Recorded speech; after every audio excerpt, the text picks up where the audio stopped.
Good evening. Today in Chongqing News Network, we will deliver several notable issues from all around the world. Students in South Korea are working very hard to get into good universities.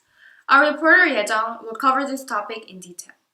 As we can see on the screen, this is an average day for a Korean student. Students are in a rush to get more time to study, and we can also see students having a hard time with studying and stressing.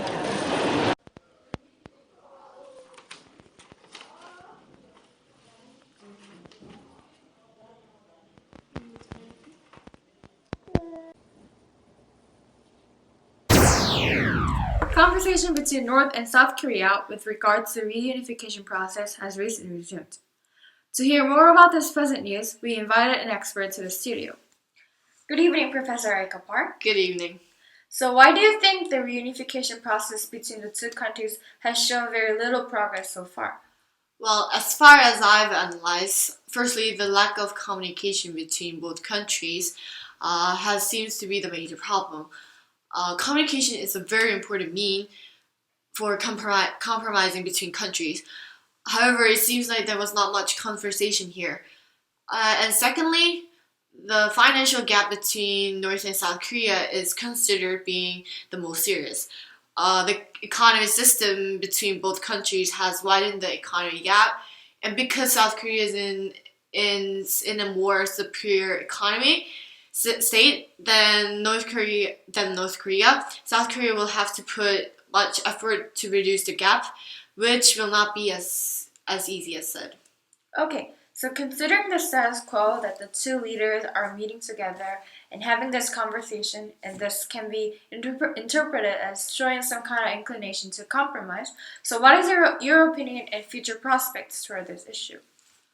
Well, the current status quo between the both country, there was a little bit of communication between North and South Korea, which seems to be a big progress for reunification.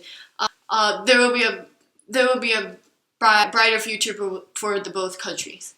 Okay, thank you, Professor Erika Park. Okay, good night. We just got a breaking news from the Middle East that IS, Islamic State, a very radical jihadist terrorist group, has just uploaded a video that shows its fighters destroying ancient monuments and artifacts. Calvin, our Middle East specialist and reporter, will present more in detail.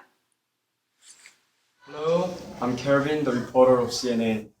Today we got a news from our informants that the Islamic State is destroying the monuments. Please see this video. جعلهم جذاذا إلا كبيرا لهم لعلهم إليه يرجعون. الله أكبر حق دولة الصلاة لقد تزمر للأسهال والحطم. الله أكبر حق دولة الصلاة لقد جهنم للأسهال والحطم. حق الأمان لأمريكا وزمرتها فلا بقاء لجند الإفك والكذب. هذا أوان زين المسلمين. This sculpture has been one of the most valuable monuments in the world since it was created. We have a duty to protect this sculpture, but the government is not preparing any other countermeasures. Thank you. And that is it for today's news. Thank you and good night.